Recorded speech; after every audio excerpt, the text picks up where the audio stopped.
Dave is an Anglican priest, and he trained at Trinity College, Bristol. He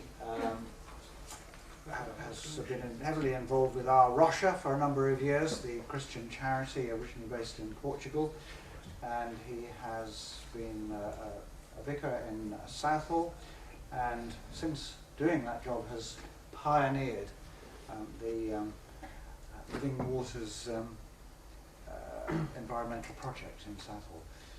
And he's now going to talk on churches and the environment, are they on the same planet? Dave Bookless. Thank you. I think the subject probably speaks for itself in terms of the question there. It sometimes seems as if the life of an ordinary church, whatever denomination, here in this country has almost nothing whatsoever to do with the environment outside, with the wider world. Maybe that something like a conference at Copenhagen gets into the intercessions every now and then. Or there's a sneaky reference to creation slipped in unawares in the words of a hymn. You know, joy to the world, the Lord has come. Joy to the earth, verse 2 says. Actually, it's an incredibly ecological hymn if you look at it. But most of the time, it's as if our worship and our church life are in a little bubble that's separate from what's going on in the big wide world out there. In this session, I want to kind of look at, in a sense, how ordinary churches, local churches, can be environmental, how they can take God's creation seriously. But I want to begin by giving a much wider canvas, a much wider perspective, context. 2009 and the beginning of 2010 have seen a pretty heavy shaking of the foundations, particularly across Western society, but you could argue globally. People have talked for many, many years about the pillars of sustainability, or the pillars of sustainable development, being balancing the social, the environmental, and the economic. And if we get those in proper balance, then we have a world that is more sustainable. I think I would argue, firstly, that there's a fourth missing pillar, which is the spiritual dimension, that should belong in there with those. But even if we just take those three and we look at what's been happening over the last year and a bit, we can see that there's been some pretty seismic shifts going on. The credit crunch and the global economic crisis that has followed from that. Bishop N.T. Wright, who's been quoted more than once this morning, said this in the House of Lords: "The very rich are doing for the very rich what they've refused to do for the very poor." In other words, bailing themselves out. We should not be aiming to return to business as usual. It is business as usual that has got us into this mess. We need a paradigm shift. And yet, a year on from him saying that, it seems that most Western governments are looking really at how we can get back to business as usual as quickly as possible. The opportunity for that paradigm shift seems to have passed us by. I'm sure it's not the last major economic crisis that we will see in our lifetimes, and I hope that sooner or later we do take that opportunity, because it's critically linked to what we're thinking about today. When I was studying in this place as an undergraduate many years ago, I did a dissertation on Gandhi and his influence on Indian politics. And he's been a figure who I've followed in terms of my thinking and his writing right down the years.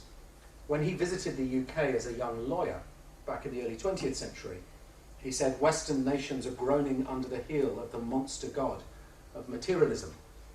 If that was the early 20th century, what would he think if he came along today? And Andrew Marr, in the introduction to his History of Modern Britain, describes the story of post-war Britain as summed up as the triumph of shopping over politics. There is a way in which this kind of just, I consume, therefore I am, Tesco ergo sum, has become the mantra of our culture. And the impact of that on human beings and on human society, but also on the environment, I think is something that we as churches need to take far more seriously than most of us have done. Now, alongside the economic crisis, and in many ways related to it, has been a sense of social meltdown. Some of you will probably have heard of affluenza, a more dangerous virus than swine flu, and you can see the virus there with the pound signs attached. It's been described by the sociologist Oliver James as a social condition arising from being or desiring to be materially wealthy or to keep up with the Joneses. He goes on to say, affluenza is symptomatic of a culture that prides financial success as one of the highest pursuits to be achieved. And there is a sense in which there is a sickness about our culture, where people think that in order to have meaning, in order to have worth, they have to consume, they have to buy, they have to possess, retail therapy. What's that about? What does that actually heal or cure? And I think it was summed up for me brilliantly by Lily Allen, the singer, in her #1 song last year, The Fear. And I'll just read these words out because I think she's incredibly perceptive in what she says here. And I'll bleep one bit for obvious reasons. I want to be rich and I want lots of money. I don't care about clever, I don't care about funny. I want loads of clothes and beat loads of diamonds. I heard people die while they're trying to find them. And I am a weapon of massive consumption. And it's not my fault, it's how I'm programmed to function. I'll look at the sun and I'll look in the mirror. I'm on the right track, yeah, we're on to a winner. I don't know what's right and what's real anymore. I don't know how I'm meant to feel anymore. When do you think it will all become clear? Because I'm being taken over by the fear. And that fear, that sense of being a victim in the machine, I'm a weapon of massive consumption, but it's not my fault. I know it's wrong. I know there's something deeply unhealthy about our culture, about our society, and yet I don't know how to change it. I'm just a kind of a rat caught in the mill. That's very deep, I think, in what's going on amongst a lot of people. And I think it relates to the question we had before lunch about teenagers and young people, and why many of them switch off from environmental awareness. It's because there's this kind of, both this blind pursuit of material well-being and your image being the only things that count, and at the same time a real awareness that actually that's pretty shallow. There must be something more, but many young people just not finding what that is. And then of course the third pillar is the ecological apocalypse, to use a fairly strong word. And the predictions from various bodies in terms of the impacts, particularly of climate change over the next generation or so, are very, very scary. The World Health Organization estimates that within the next 20 years we're likely to see 300,000 people a year dying as a direct result of climate change. The UN High Commission on Refugees estimate 200 million environmental trans-border refugees by 2050, biggest migration of human beings in the Earth's history. Huge social and financial implications. The IUCN, the World Conservation Union, estimate up to 1 million species could go extinct by mid-century, and so on. Arctic summer ice could now, they say, disappear within the next 10 years, 5 to 10 years. A few years ago when I was giving this presentation, I would have had to say by 2080, but the science has changed. And the current chair of the Intergovernmental Panel on Climate Change, Rajendra Pachauri, talks about abrupt and irreversible climate change, and reckons we literally have got a window of the next 2 to 3 years in order to sort this out, that this is the defining moment. And he was saying that long before Copenhagen, and the slight fiasco that there was there in terms of trying to get the world to sign up. But it's actually not only climate change. Sustainability is far more than that. It's about our pollution, it's about our addiction to travel, it's about what we're doing to the world's oceans, it's about what we're doing in deforestation. Our environmental impact as human beings is getting larger and larger and larger. Now, what links all of this and what brings it back to church? Well, the underlying crisis is simply one of sustainability, and linked to that one of justice. If everybody in the world wanted a lifestyle like the average Briton, we would need more than 3 planets to produce the resources for that. And yet, who can blame people in China or India for wanting a car, for wanting a television, for wanting air conditioning when it gets too hot or heating when it gets too cold? But the way we're using the world at the moment, we simply can't carry on like this. And in terms of consumption, the figures are even more drastic. The world's richest 20%, which includes everyone in Western Europe, consume 16 times as much of the Earth's resources year on year as the world's poorest 20%. So there's a massive issue simply of sustainability and of justice caught up in all of this. And so the question is, what's God got to do with it? How does this impact on the life and work of an ordinary church in an ordinary town, city or village? So I want to throw a question out at you, and I would like you to kind of split into twos or threes just where you're sitting, to think about this before we move on with the rest of this presentation. On a scale of 1 to 5, where 5 is the highest, how do you personally rate creation and the environment in terms of central biblical themes? You say 1, I think it's that central theme. 5, I think it's absolutely central, etc. In terms of teaching and worship, and in terms of mission priorities for your church. If you imagine you're either in the church that sent you or the church that you might be going to. How do you rate creation and the environment in terms of those 3 things? Chat to each other for just a couple of minutes, and then we'll just hear some numbers. Want to call out numbers on that one? 3 to 4. 3 to 4, okay.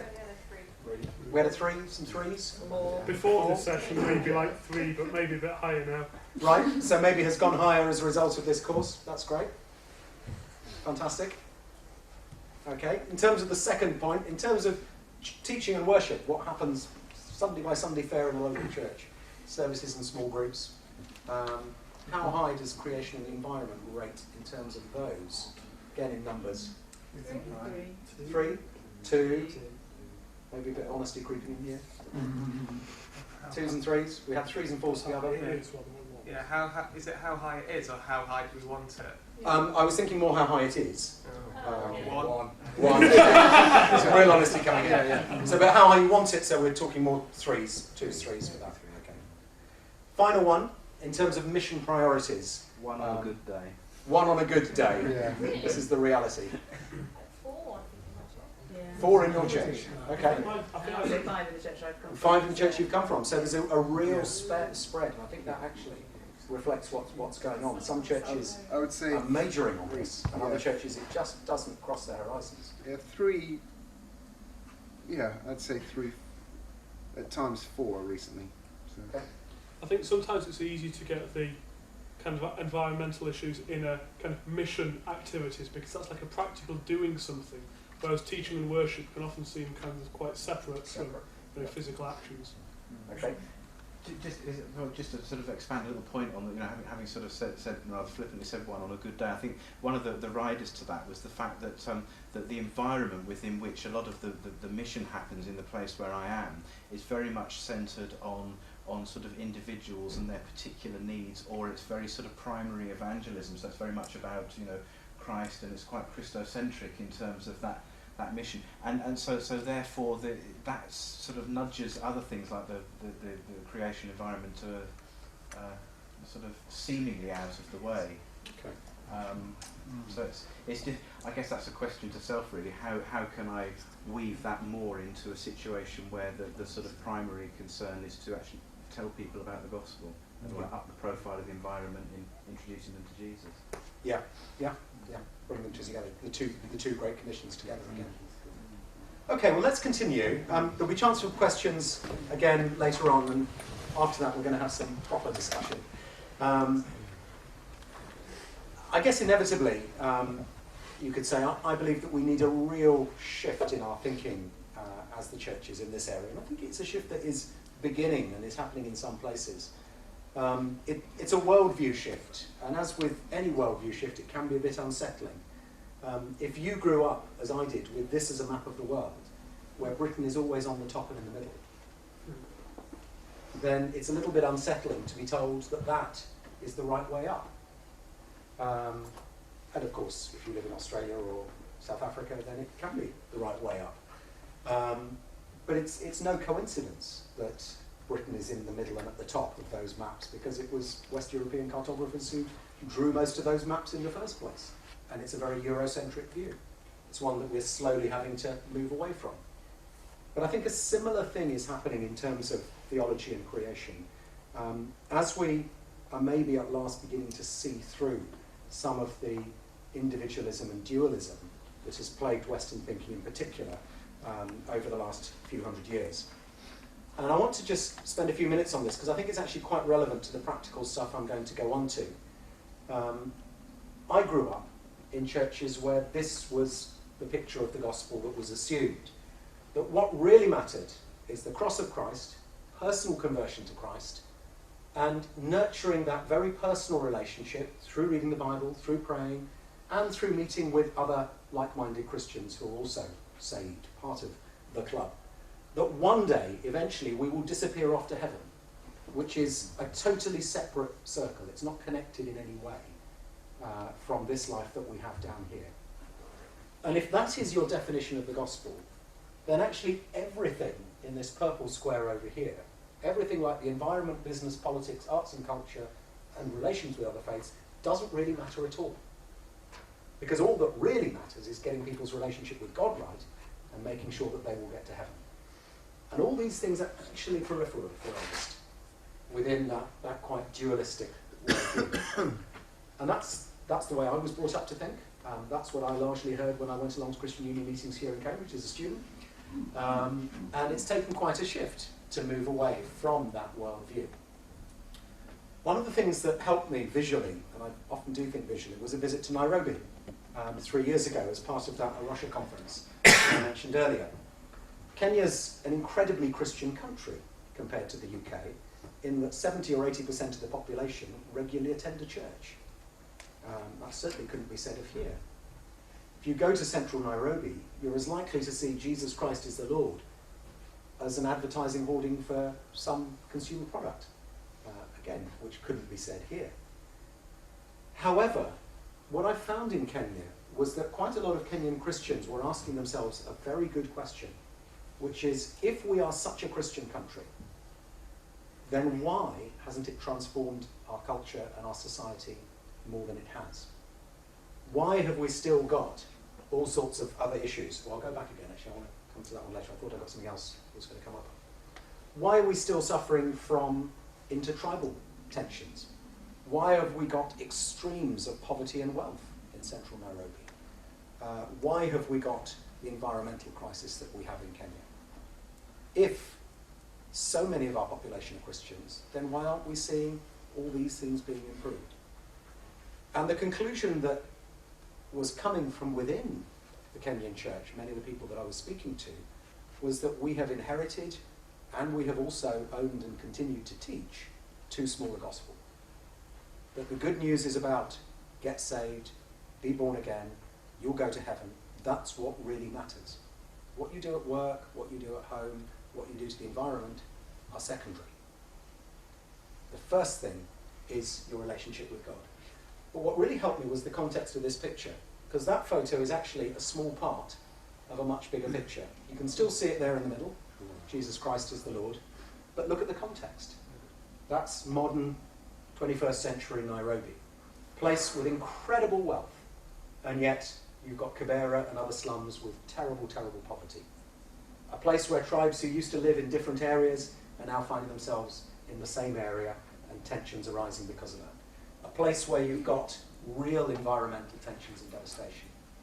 And the challenge that I kept hearing in Kenya was, if Jesus Christ is Lord at all, then Jesus Christ must be Lord of all. He's got to be Lord of all of this, and we've got to teach that in our churches. And that's about the environment, it's about politics, it's about business, it's about morality at home, it's about all of that. It's moving away from that dualistic, spiritualized gospel. To put it another way, and this is something that I wrote about a couple of years ago. What's the most popular story in the Old Testament? Noah's Ark. Absolutely. Particularly if you ask children, but I think if you ask the average population of non-churchgoers and churchgoers together, you know, David and Goliath would get in there somewhere, but I think Noah's Ark, almost certainly top of the list. What's the best known verse in the New Testament? John 3:16. John 3:16. Okay. Now let's look at those. Incredibly well known, and yet sometimes we've misunderstood them. What's Noah's Ark about? It's about God's saving purposes at a time of drastic climate change. It's about a God who isn't only interested in saving people, he seems just as interested, if not more interested, in biodiversity conservation. It's about a God who has a saving covenant, not just with a few people or a nation, but with the whole earth, the whole creation. symbolised in the rainbow. There's a huge amount of theology in there that we've so often overlooked. What about John 3:16? Now, I don't want to build a huge theology on what I'm going to say here. I just want to point out how we can easily miss something. Now, I'd, for 20 odd years, always heard that verse as "For God so loved the people that he gave his only son." It was only when I started reading New Testament Greek that I discovered, a bit to my shock, that it actually said, "For God so loved the cosmos that he gave his only son."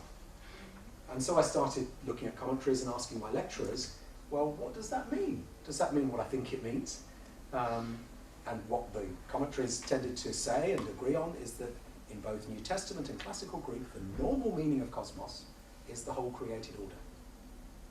Now, there is disagreement about what it means in that specific context of John 3. And that's why I don't want to build a huge theology on this.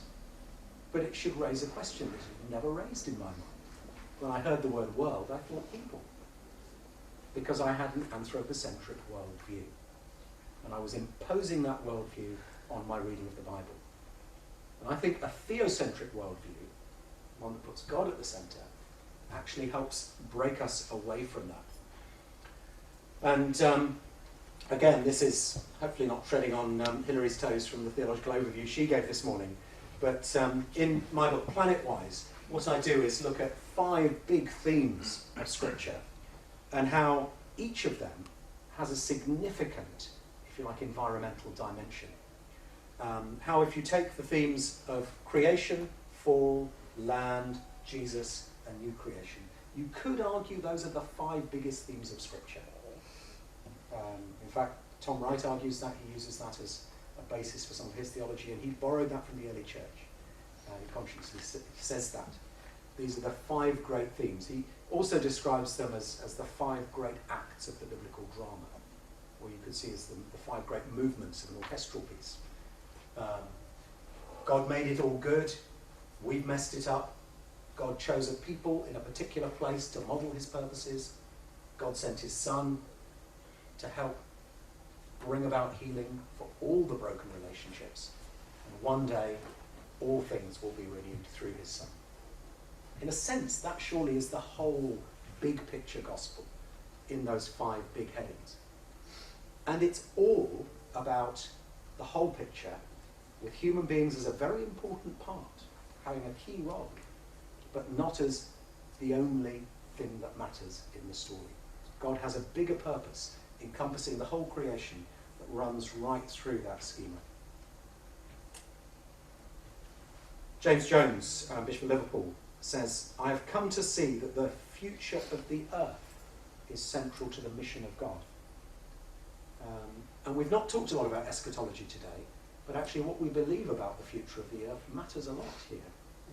Because if God is simply going to come back, Jesus is going to return, destroy this world and whisk us off somewhere else to heaven, then it doesn't seem that logical to care for this planet. Although actually we should anyway, because God tells us to. But if we look at the scriptures quite carefully in terms of what they see about the future, we see actually that the theme of destruction is always balanced through Old and New Testament with a theme of renewal and cleansing. And the destruction that is talked about is not total annihilation, but it is cleansing judgment, it's refiner's fire. And what we see in the end is the renewal of creation. New heavens, new earth mean renewed heavens, renewed earth, not brand new heavens, brand new earth. That's our kind of modern consumer culture read backwards into Scripture, I believe. So, to give a different model of seeing all of this, and this should really impact on how we do our church life, on how we do our parish life. We have Christ absolutely at the centre, and we have evangelism and conversion there too, because the transformation of individuals is key to God's purposes. But it doesn't stop there. If you like, it's the ripples going out from the cross. The transformation of individuals, the transformation of churches, I know that's hard to believe, but it's possible. The transformation of communities of people impacted by the gospel, and the transformation of the whole creation, the renewal of the earth through Christ's work. And in a sense, that is the big picture of the kingdom. It's Hans Kung who says the kingdom of God is creation healed. The big picture of the kingdom. Another diagram that kind of expresses it in a different way, and perhaps this relates more to what's happening in the average parish quite a lot of the time, or the average church context. I guess I inherited a model of local church that Jesus and the cross belong inside the circle called church. And we go out and make kind of raiding parties into the community to drag people in to the cross, to church. But this Venn diagram here, I think, perhaps more accurately represents where I believe things are, which is that Jesus is actually right on the boundary. He's on the margins of the church quite a lot of the time. And he's also hanging about in the community just outside the church. And he's also hanging around in creation a little bit more widely. And just as if you read the Gospels, you find that Jesus often walked the border between Judah and Galilee, between Gentile and Jewish lands. You find that actually Jesus is quite often out there rather than in here. And it maybe gives us a slightly different model of church. So that's all to just kind of provoke, really, get you thinking. Let's move on to what that means in terms of the local church.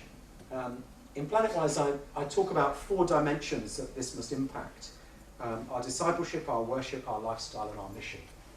And I'm going to look at those in the context of the local church rather than us as individuals, one by one, during the rest of this session. In terms of our discipleship, if we recognise that care for God's creation is part of what disciples of Jesus are called to, do we teach that? So if we do Alpha or Emmaus or other courses in our churches, we teach people to read the Bible, we teach people to pray, we teach people to share their faith, do we teach them to care for creation? As part of what disciples of Jesus do. You know, here's Jesus the master carpenter here saying, here's my building project, will you come and help me? That's his world. To put it another way, that's an image I actually nicked off something called the Millennium Ecosystem Assessment. It was a big assessment of the Earth's ecological capacity and what we're doing to it. What I really like about it is the way that it pictures the Earth as home. And the Greek word for home is oikos, which is the root word for both ecology and economy, as well as ecumenical. This Earth is our home. It's the place God has planted us. We are as fruitful as the depth of our roots within this creation where God has placed us. Do we teach that in our discipleship? Do we encourage people to see the place they are as home, not as an alien environment? I mentioned earlier that Jeremiah had been a particularly significant book for me, and I want to read one chunk of Jeremiah 29. These are the words that the Lord speaks through the prophet to the people of Israel when they're in exile in Babylon. Now, if we think about that for a moment, how did the people feel when they were in Babylon? They felt God has abandoned us. He's allowed us to be taken to a foreign country, away from the promised land. Our prayer is, please, Lord, when can we go home? A bit like, kids in the back seat of a car on a long journey. Can we go home now? And God, instead of saying to the people, yes, one day you'll go home, says something very different. This is people in exile in a strange place. He says, build houses and settle down, plant gardens and eat what they produce. Also seek the peace and prosperity of the city to which I have carried you into exile. Pray to the Lord for it, because if it prospers, you too will prosper. Those are incredibly challenging words to people in exile. They're about putting down deep roots in the ecology, in the economy, in the society where God has planted them. Now, we live in the 21st century in a more mobile era than any previous generation on this earth. Is there anybody here who's lived in the same place all their lives? Wow, congratulations, you are a rare species these days. Is there anybody here who's moved more than 10 times in their lives? Yeah, several, quite a number. Now that's normal these days. Previous generations, talk to our grandparents, that would not have been the case. It was a rare thing to move. If you moved, you might move once. If you're very unlucky, you might move twice. But staying in one place was seen as important. Today we celebrate travel and mobility. In some ways they're a handicap because they prevent us from putting down roots. And what I find fascinating here is that God says to a people who are not at home, but in a strange place, a place they didn't choose to go, a place they didn't want to be, he says, please put down roots where you are. Learn to belong. Now, they weren't going to be there forever. They were going to go back to the promised land eventually. But for the 70 years or however long they were there, they were to put down roots in that place. And I think that's a message we need to keep preaching. I think it's a message that we need to keep giving our disciples. If God's called you to this place, to this church, to this town, to this village, you are to work for the welfare of this place, for its peace and prosperity. You are to build houses and settle down to eat gardens and what they produce. Not eat gardens, plant gardens, eat what they produce. Now, I've laboured the point, but hopefully it comes across. Let's look at some practical tools that help in this discipleship. Some of you will know the Shrinking the Footprint programme. Some of you may have...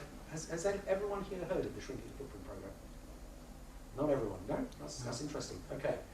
It's a Church of England's eco programme, set up 2 or 3 years ago, and the idea is that every parish in the country and every diocese is gradually shrinking its environmental footprint.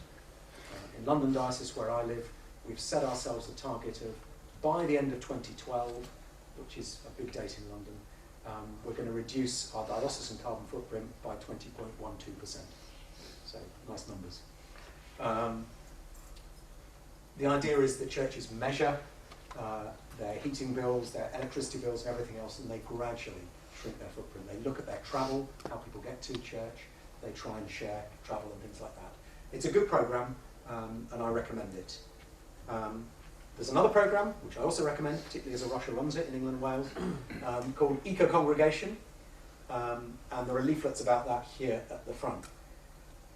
And this is a toolkit, basically, for a local church that wants to begin to take this seriously in its discipleship and its worship and its mission. It's a toolkit that enables a church to do its own eco-audit, to say, you know, are we using fair trade products? Are we using eco-friendly cleaning materials in the toilets? Are we using long life light bulbs? Do we have a church travel plan? It asks lots of questions, and you know, to begin with, it's often depressing looking at what the answers are to begin with. But the whole emphasis of the programme is that you can fairly quickly make some changes, and then you can apply for an Eco Congregation Award. And there are 3 areas: worship, discipleship, and mission, where churches are encouraged to look at it. So in terms of worship of the church, celebrating creation, looking at what God teaches about it. In terms of discipleship, looking particularly at the building and what we do about that. And in terms of mission, looking at the outreach of the church into the local community. And churches, once they've shown that they can make improvements, they can then apply for an Eco Congregation Award, which is a nice wooden plaque that you can stick on your church wall. But I always say it's a biodegradable award because it only lasts 3 years. After that, you have to apply for another one to show you've kept making more progress. It's a good scheme. A couple of thousand churches in the UK have registered for the scheme. Not nearly that number have completed it and gone on to get their awards, but churches are taking that on board. What about worship? Some practical tools on the worship of the church. One of the things to do is to take part of the church's year and look at that from a creation point of view. And one particular thing that ecumenically churches across Western Europe have signed up to is a thing called Time for Creation. Now, you may not have heard about this because I think last year was the first year that this really happened in the UK. And last year and this year, churches together in Britain and Ireland have produced web-based materials that churches can use, sermon outlines, prayer ideas, worship ideas, suitable songs, to go through from the 1st of September to St. Francis Tide. The idea is through the harvest season and up to St. Francis Tide to have that as a time for creation. Churches right across Europe, Orthodox, Catholic, Protestant churches, are taking part in this together. This year's theme was Creation in Crisis, a time for prayer and action. And Arusha actually helped CTBI produce the resources both last year and this year for that. There's also something called Environment Sunday, which isn't an official part of the ecclesiastical calendar, but is being celebrated more and more. And that's the first Sunday in June, because the UN had declared June the 6th as World Environment Day. So first Sunday in June, Environment Sunday, and A Rocha always produces resources for that, either web-based or things like that pack that Hilary waved, which have got resources for churches. Harvest, again, if you're not doing Time for Creation, is an obvious time to have a creation focus. But one of the interesting things I found with A Rocha is, over the last 9 years, I've been asked to preach in churches on almost every different Sunday of the year.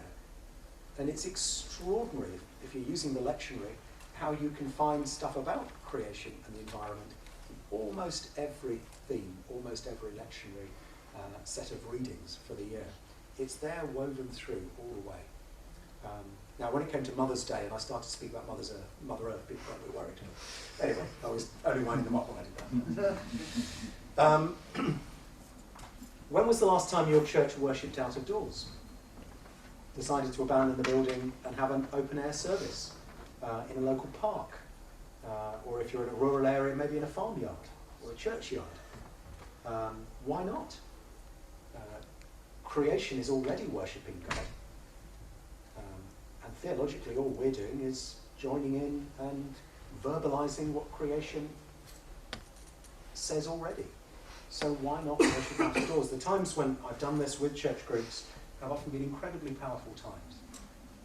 An awareness that the whole of creation is praising God, is worshipping God, as the Psalms say. So do that where you can. How about things like recycling as worship? For me, it's become a spiritual discipline and part of my worship to recycle. So when I'm sorting through the rubbish, it can be a bit of a pain, to wash out the yogurt pots rather than just chuck them in the bin. But to actually say, Lord, I want to cleanse my life as I'm doing this. Lord, I'm sorry about the ways I've messed up as I'm having to throw this bit of unrecyclable rubbish into the black bin liner. To actually see these things as ways in which we can worship the Lord of creation. What about lifestyles? Just looking at time, how are we doing? I need to finish off soon. A Rocha has a program called Living Lightly. You can see the website there, which aims to help individuals and households celebrate simpler living. And I use the word celebrate advisedly. It isn't a huge pharisaical list of do's and don'ts. Of, thou shalt not drive when thou canst walk, and things like that. It's saying to God, as part of my relationship with you, what do you want me to do next about my lifestyle?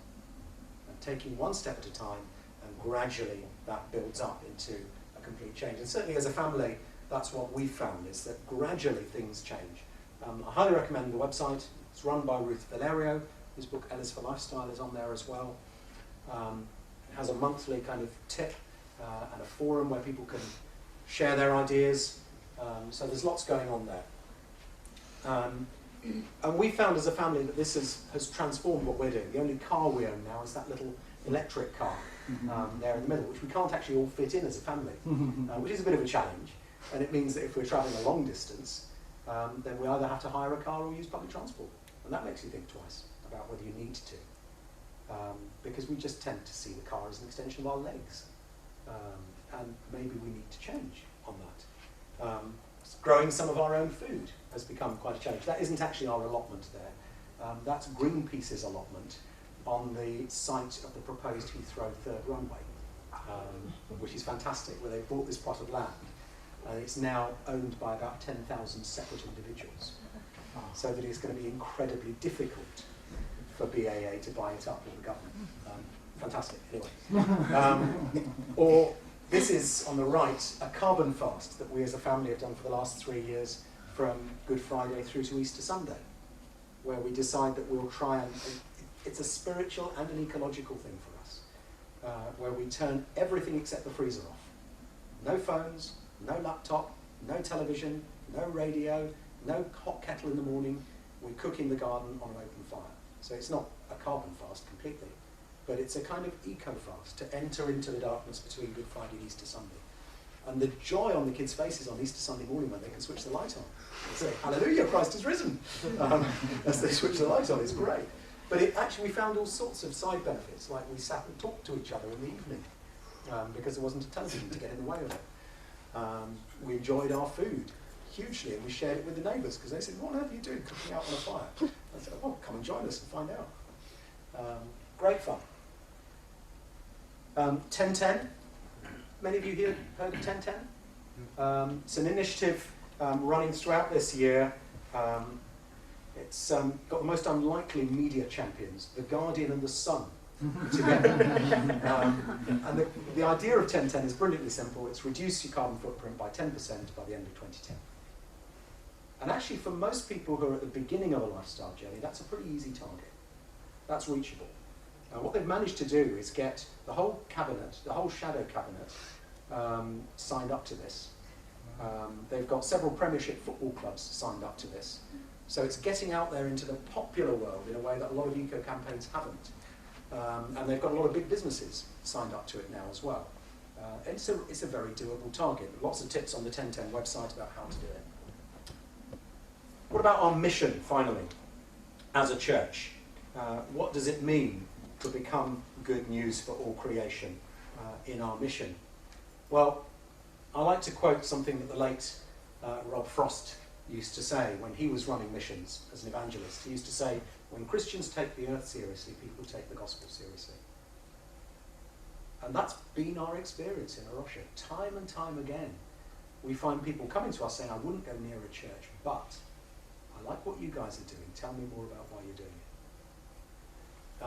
And there are lots and lots of opportunities for holistic mission that covers all the 5 marks of mission that come about through caring for the environment. And that could be through getting involved with lots of, quote, secular organisations and what they're doing. If you haven't heard of the Transition Network, Transition Towns, do have a look at their website. It's the most phenomenally fast-growing movement. Began down in Devon, Totnes, and there are now several thousand around the world, hundreds and hundreds in the UK. And it's about local people, ordinary local people saying, we're going to do something about low carbon, more sustainable lifestyles in our local area. And it often begins by showing a couple of films. It might involve food and various other things. There's a thing called Carbon Reduction Action Groups, another good initiative. If you want to campaign on climate change, the Stop Climate Chaos Coalition, which Arusha and other Christian groups are part of. And Arusha can try and help you in this whole process as a church of becoming good news for creation. Now I want to finish off with an unashamed plug. Quite a lot of you will be going out into churches within the next year or two. We're just about to launch something called a Partner Churches scheme here in the UK. Our vision behind that is to see every church fully reflect God's purposes for his people and become a transforming presence in its community by sharing God's hope for his whole creation and practically expressing that hope through worship, discipleship and mission. In other words, that this should be a normal part of a normal church's activity, not taking over from other things, but that every church should have creation care as part of what it does, quite naturally. And so the scheme that we've got goes through 3 levels, recognising that churches need to move on through different stages in doing this. And the idea is that you sign up as a partner church at level 1, where you basically sign up to a statement of intent, saying we want to take creation seriously in our church life and mission. And as part of that, we want to work with Arusha. So we'll send monthly emails with ideas for prayer, and the church commits to including within its intercessions prayer for creation. At least once a year, it will have a creation Sunday of some kind, focusing on that. And that it will, in whatever way it can, support Arusha financially as part of its mission giving. We don't set any levels on that. And that's all that level 1 churches commit to initially. And then level 2, churches beginning to reach some milestones, so completing the Eco Congregation Award as a church, promoting the Living Lightly lifestyle programme amongst members, and undertaking some kind of practical project in the local community. And there are lots and lots of ideas that will be up on the website shortly, giving churches ideas of what they can do there. And then finally, churches that are really beginning to set the agenda. And this is exciting because I'm beginning to see this happening around the UK. And in a sense, I can't even imagine what some of these things are going to be.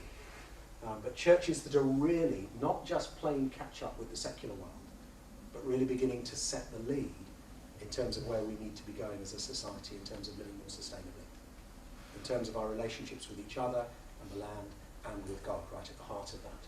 So fresh eco-expressions, if you like, of different kinds. But also more established churches that are really thinking things through. I will give you one example. Not everyone will be able to do this. There's a church up in Scotland, a place called Bankfoot near Perth, where they were unlucky enough to have their church building burnt down a few years ago. But a great opportunity to look afresh at what do you want in a church now. Their old church was up on top of a hill outside the village, and people had to want to go there. The new church, right in the middle of the village, and is a completely eco building. It's completely carbon neutral. It's got a wind pump. It's got solar panels. It's right at the heart of the community. Lots and lots of community activities. They're showing people how to grow and cook local food. They're running a creche. They're doing lots of things. And something like 60% of the population of the village come through the church in an average week. Wow. Now, isn't that a vision for 21st century church? That maybe a little long way from where some of us are, but that's the kind of thing that we could be beginning to do. I mentioned earlier praying the Lord's Prayer in a new way, praying your kingdom come, your will be done on earth as in heaven. So just kind of summing up some of this, and particularly how if you want the Rocha to help you and your church in this, in the future or in the present, in terms of lifestyles, living countercultural lifestyles, we've got the Living Lightly campaign to help. The Eco-Congregation Project can help in terms of churches modelling community and being more eco-friendly. We can help with churches doing local projects committed to local transformation, and as part of wider networks, there's an involvement in the big picture, if you like. I'll skip through this, it's just blatant commercial. There we go. I'll skip to the last slide, which is a reminder of why we're doing this, really. The earth is the Lord's and everything in it. If we believe that the whole creation is God's, that it was made by and for Jesus Christ, which is what it says in Colossians 1. It holds together in him, and that through his death and resurrection, all things in heaven and on earth can be set free, can be renewed. Then this should be woven right through the heart of what we do as local churches. Now I must stop there because we've got 15 or 20 minutes, I think, for questions. So over to you guys. You talked about the earth not going to be destroyed. Yes. But, I mean, we are going to die as human beings. Yes. Yet we need to take care of ourselves. If God loves us. Yes. Yeah. And we look forward to the resurrection because that's the hope of the Christian. The scripture suggests to me very strongly that the earth will be destroyed. And I don't see that as a sign that God loves the earth less, or that he couldn't recreate or create a new earth altogether from nothing, as he did the first one. Yeah. I don't know, I'm struggling with that aspect. Yeah. I think that, and that's a nice analogy. I like that analogy of as human bodies we die, and yet at the resurrection we will have new physical bodies. And I think that is a good analogy, and it's the difference between creation and new creation. I don't see, if you like, as a gradual evolution as things get better and one day it will all be completely healed. That's a very kind of Eastern view of what will happen to this earth, and I don't think it's a biblical view. But nor do I see it as God is just going to one day come back and completely destroy this earth. Finished, wipe my hands of that. Now let me go and make a new heaven and new earth somewhere else. What I see is that there's a mixture in the scriptures between continuity and dramatic change. And we have to hold the two themes together. So, when Paul in Romans 8, the passage I referred to earlier, talks about creation groaning and it's waiting to be set free from its bondage to decay. Now, that doesn't suggest to me that it is waiting to be destroyed and replaced by something new. It's waiting for something dramatic to change. Go on, you go. 2 Peter 3:9. Yes. I think 2 Peter 3 is a key passage. Exactly, it's a key passage, and it's going to be discussed tomorrow by Jonathan Moo, and I can assure you. Okay. He will be answer. In that case, I mean, I you will may hold my want fire to on say that. something, but I'm sure. and if he doesn't, then pin him down. All I'll say on He 2 will Peter say 3 something. is have a look at what the passage there says about Noah, as well as about Exactly. the earth in the Yeah. future. Yeah. Because it says, as at the time of Noah the earth was destroyed, so ... Yeah. Well, you think, well, hang on a minute. Yes, the earth was destroyed in the sense it was judged, it was cleansed, and an awful lot of life was wiped out at the time of Noah. But it wasn't destroyed in the sense of completely annihilated. It was a cleansing judgment. And that for me is foundational. But there's lots of looking at what heurestheny means in the Greek and Exactly, stuff like that, which we could look at as well, and I'll leave that for Jonathan to will certainly say something about that passage, and as I say, if he doesn't, nail him on it. That question actually came traced to what we discussed yesterday, the argument, millennialism argument. And it's going to be a very serious subject when it comes to millennialism, eschatology, coming to environment. So there's some of interlocking among the three. And coming to that, I think the use of John 3:16 is where I'm coming to. When we said, for God so loved the world, and that He gave His only begotten Son to us. But I think we shouldn't stop there. That whosoever believe in Him, the earth as a material creation cannot believe. Yeah. I would not think that Scripture is actually dealing with the Well, that's earth as a why I creation. said I didn't want to build a whole theology on that. On that verse. I agree that you've got to be quite careful with that verse. What I wanted to point out from that verse was the use of the word cosmos in that context and its normal meaning in the scriptures. But we don't need to rely on John 3:16 to build a theology That's of care for creation. There are plenty of other passages we can build that on. Well, my question now is recycling. Uh-huh. Well, recycling is not necessarily Christian effort to care for the environment. Maybe other believers of other religion? Yeah. No. Yeah. And I think that orientation itself could be a problem to greening environment and things like that. Because if I believe that, well, anything could be recycled, why do I need to go greening one environment, trying to change my lifestyle and things like that? I may keep my lifestyle while the other people do the recycling. I do not see, I think recycling should just be one thing on the side to complement what we are doing. Okay. Just one of those bits of technology to complement. It should just be a tool Yeah. for caring for the environment. I think I would go further than that, probably. I think it was January, anyway, a year or two ago, the Archbishop of Canterbury, Rowan Williams, gave a New Year address in which he used the phrase, God doesn't do waste. And that phrase kind of stuck with me, and I pondered it quite a lot. Within God's world, within the natural world, everything gets recycled naturally. You know, leaves fall off trees, they rot away, they become part of the soil, they add to the fertility, and other things happen. Same with birds, animals, and everything else. It's a self-renewing system, God's creation. It's our modern post-industrial societies that have created things that don't naturally get recycled, or that take an incredibly long time to biodegrade and to be recycled. And I think we need to move away from that. And so I do see it, if you like, as a more theological or spiritual thing. There are plenty of people who do recycling just for purely practical and secular reasons. But I guess I would argue that there are very good theological reasons why recycling is quite central. And I've also reflected a little bit on, what's going on. Jesus, when a person becomes a Christian, say that they've had a very mixed up, messed up background, and then according to the scriptures, they become a new creation in Christ. In a sense, they are recycled.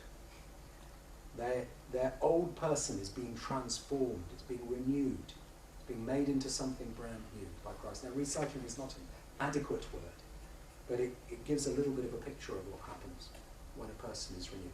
And again, I would argue that the same language is true of the whole creation, that just as a person becomes a new creation in Christ, so the earth will become a new heaven and a new earth, in the sense of being reformed, remade, recycled. The language, New Testament uses two words for new, kainos and neos. And the word kainos, that's the word that's always used about new heavens, new earth, new creation. It has that notion of renewal, almost recycling about it. Now, recycling as a concept wasn't around in 1st century AD, but there's almost that image there. I think it's a very powerful theological notion,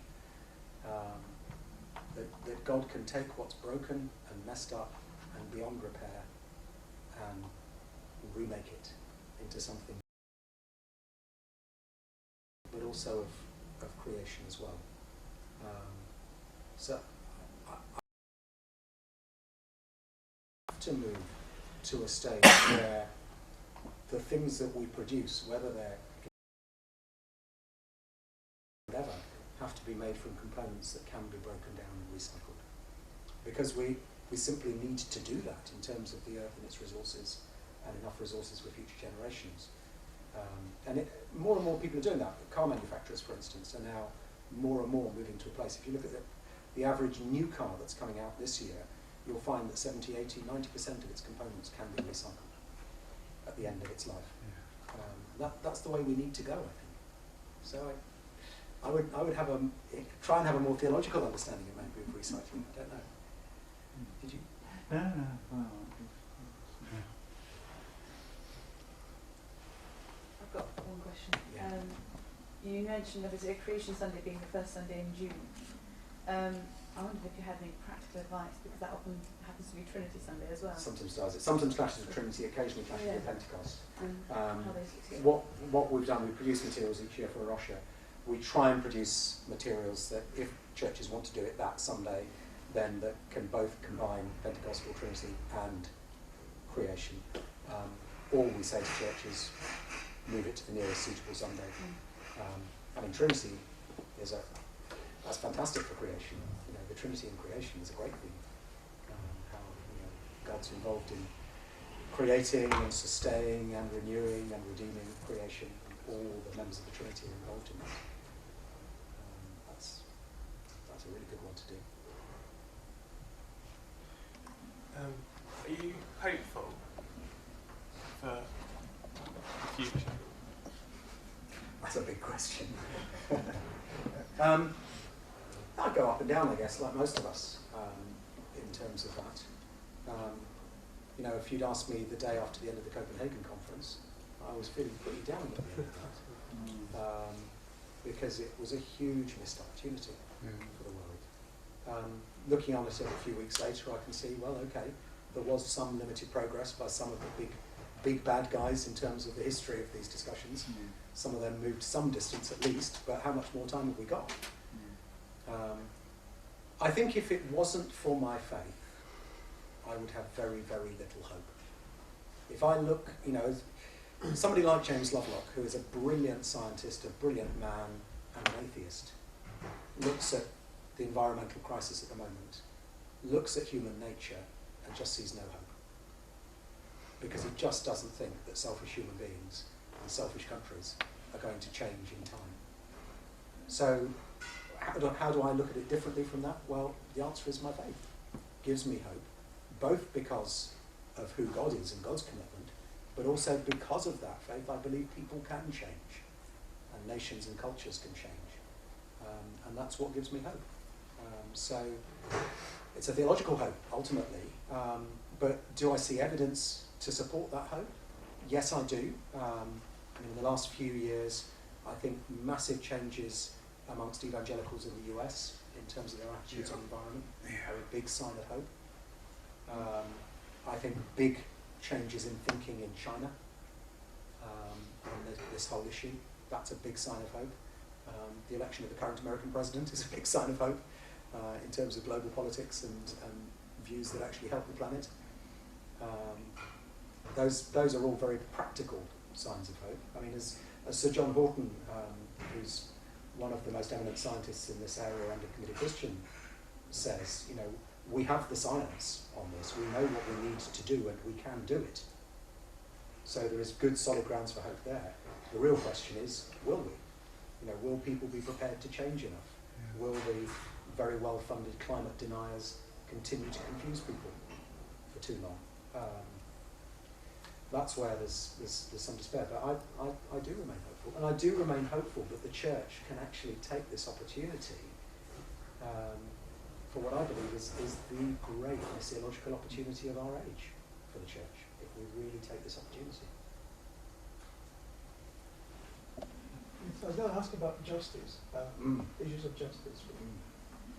What does Russia do in that regard? I mean, we know that a lot of the problems we have today have been caused by the rich Western nations, and those who bear the brunt of the problems are also the poor developing nations. Does Russia have anything to do in this regard, and what could we do as Ordinands in training, when we could go into ministry, you know, in congregations and so on? How can we, I mean, is there something we can do to make sure that there is repentance, restitution perhaps? You know, I think, I mean, absolutely. I think we need repentance, we need restitution, and we need to keep getting the message across to our congregations. I guess because of Roche's calling, our charism, our focus is on the natural world, on biodiversity conservation. We don't focus primarily on issues of human justice, but we work closely with bodies like Tear Fund and Christian Aid, who have got into the whole issue of climate change because they see it as a justice issue, because they recognise that it's the poor who suffer first. And on the ground, in terms of our projects in places like Kenya and India and Peru and other places, then the justice issue comes in very strongly there. And I think one thing that's very important for Russia is that our leaders globally are from so many different voices, so many different cultures, so many different perspectives, so that we're not dominated by powerful Western voices. I think that's very, very important. But in terms of our particular calling, I guess our particular calling in Russia is justice for the non-human creation, alongside justice for humanity. And that's a voice that's often missing in Christian debates. Christians often talk about justice for people, but we often miss out justice for the non-human creation, and that, I guess that's a Russia's distinctive contribution. Yeah. And quite often environmental, as you said earlier, that certain environmental things, charities can become quite anti-human, and so the Christian benefit is being able to hold these two together. Absolutely. and where we can bring real witness. I think that's absolutely right. There has been a big kind of split historically, going back 20, 30 plus years, between the development organisations who are focused very much on human poverty and have often in the past ignored the natural environment and devastation on that, and wildlife and conservation organisations that focus on beautiful bunnies and polar bears and everything else and ignore people. And we try in Russia to hold that together. Yeah, I mean the RSPB is the largest landowner in Scotland, and for many years it didn't have any actual policy about humans that lived on its land. That's interesting. Fortunately, they've got much better, but it was a big thing. There's a very good book about a guy who sort of tried to push for that. But, oh, that's interesting. Thank you. Probably it's tea time, I think. I'm hoping the tea has arrived. I think it has. I saw a trolley at the end. That's great. Well, let's give Dave a round of applause. We're hearing more from you later.